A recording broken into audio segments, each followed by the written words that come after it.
I'm Shannon.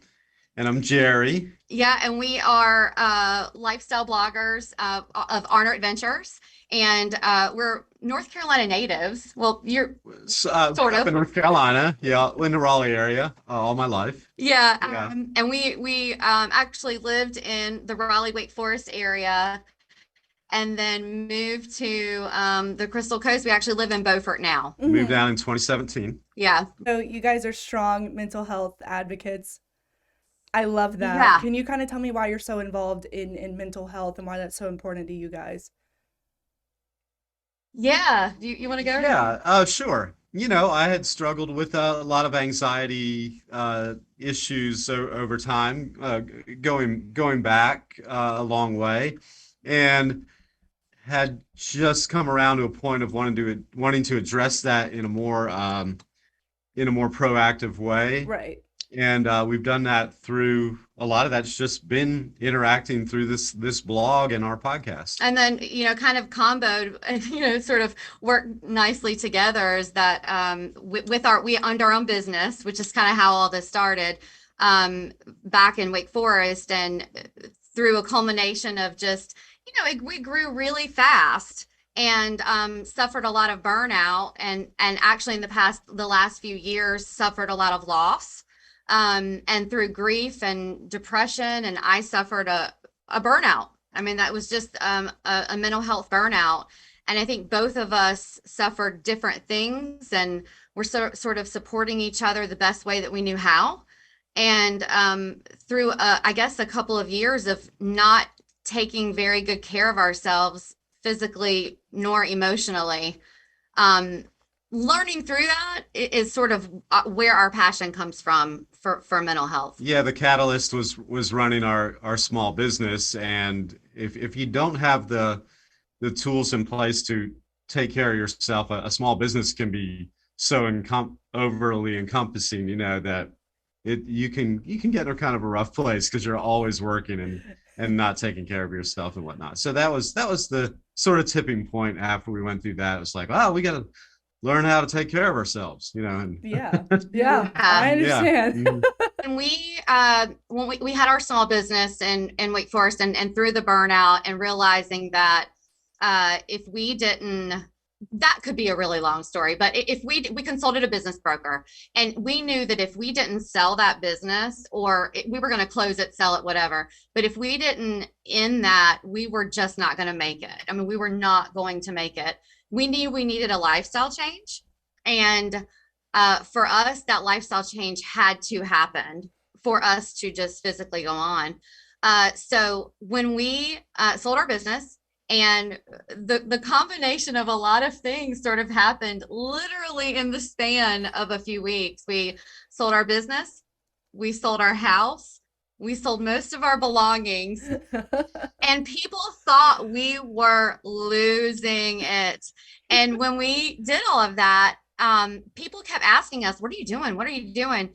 And we just kind of decided, instead of having to explain to a million people, because again, we were going through burnout, we just decided, let's start a blog. Let's just kind of start a blog to communicate. It really was just to kind of keep people in the loop. That's all it was.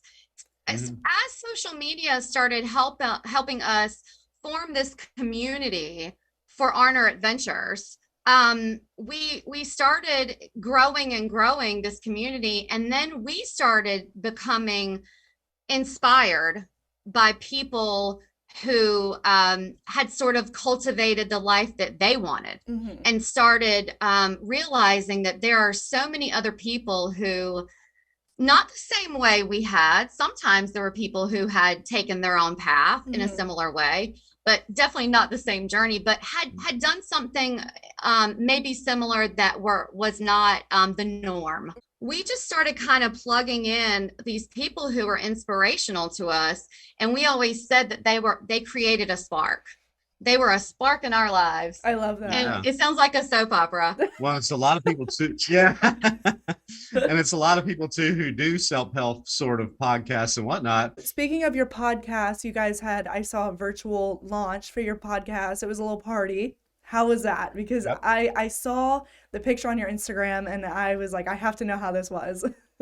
Oh, it was so A great. lot of fun. Yeah. Again, because so many of the people that we had met via COVID, I guess during the COVID time, Yeah. were able to attend this virtual party Mhm. that, and I know it sounds like well, maybe some people think that creating a podcast is no big deal.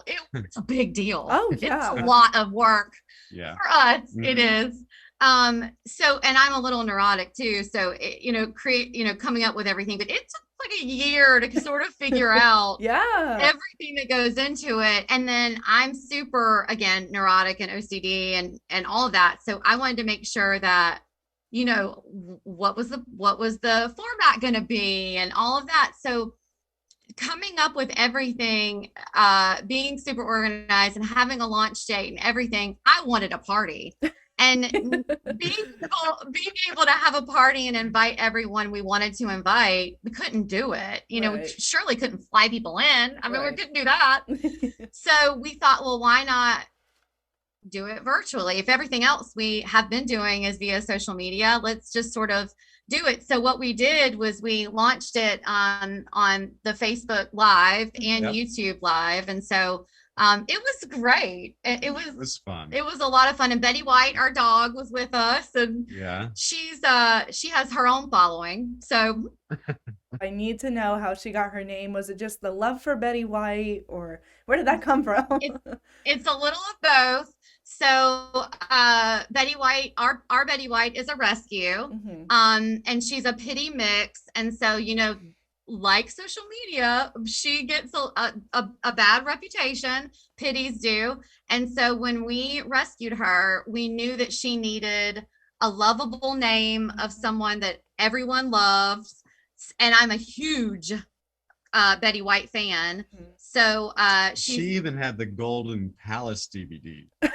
The Golden Palace the spinoff from Golden Girls. Yes. one season. Yes. That's awesome. It didn't make it very far. No, it didn't. But you know what? They tried. They did their best. They tried. They tried. Yeah. So when we adopted her, we were like, she's white, she's lovable. Let's name her Betty White. And it stuck. And so now she's 11. And we adopted her. We think she was almost like 8 or 9 months when they found Wow. her. So Wow. she's a senior now, and Mhm. we're sort of known in Beaufort as Betty White's parent. So she gets some brand deals, and we're really picky about who we work. We're really authentic, so we don't just like get brand deals and make money. We want to make sure that it makes sense. So when someone approaches us and says they want to work with Betty White, we make sure it's either a product she uses, Mhm. or that it's something that they support rescues, or that they're, it's all something that we really love. So yeah, she makes her own money. Sometimes we'll say, all right, Betty, it's time to get to work. Your weekly podcast, that's every Tuesday, correct? Every Tuesday. Yeah. So then I checked out your YouTube and you guys have a monthly check-in. So what does that entail? What do you like to discuss when you do your monthly check-ins? So last year we had a no buy year. And so every month we would check in and let people know how the no buy year was going. This year it's more things like we're getting ready to start our garden. So we talk about that. Sometimes we just Travel. travel. Mhm. Yeah, it like this month will be, a lot of people want to know. We kind of put a lot of times we'll poll people on like Instagram of what we think people are going on, or use our DMs. Our audience is really vocal with what they want to know about. So Very interactive. yeah, Mhm. they're really interactive. They're really engaging. They have a lot of questions for the people we interview. Yeah. That's typically, important and too. Yeah. helps us a lot. Mhm. So our no buy year was just a monthly check-in of how it was going, and they would say, how we didn't buy any clothes last year. So Wow, a lot of people were like, how are really? you? Yeah, like how are you doing this? So we would But you talk. buy the last one, they were like, "Why are you shirtless, Jimmy?" Like, well, we really stuck to this thing, and We were really adamant about this. Yeah. It's just tips. I mean, we give resources. Like we have a travel prep list of how to not check luggage, and save those fees. We have a freelance resource guide for people who, might want to take part in the Great Resignation and, cultivate their own life. And we try to just be positive and contribute in a positive way. Yeah. And I did see your Instagram video about when you travel with somebody who needs to check your bag. I do not have time for this. I do not have time for this. I do not have time for this. I do not have time for you. Travel with us and you check your luggage, you're going to get left behind. And I got a personal account of a long weekend in Albuquerque. Where, when she says something, she means it. She means it. Oh yeah. Oh yeah. I think Turks and Caicos, I tell everybody Turks and Caicos is just unbeatable. I think that was pretty neat. Yeah. I think it's unbeatable, but New York, you just can't. I mean, New York is when I say it's a reliable, I've been a lot. It never gets old. When you go to New York, you know what you're getting. You know what you're getting. Yes. Yeah. Yes. And I just always love it. I always love it. So if you guys can just kind of tell me and tell everybody where they can find you on social media, your ads and everything. Yeah. So you can find us on our website, which is where our blog is, at arneradventures.com, or on all of the Meta platforms, which is Facebook at Arner Adventures, or Instagram at Arner Adventures, and YouTube. Our YouTube platform is Arner Adventures, and that's ARNER Adventures.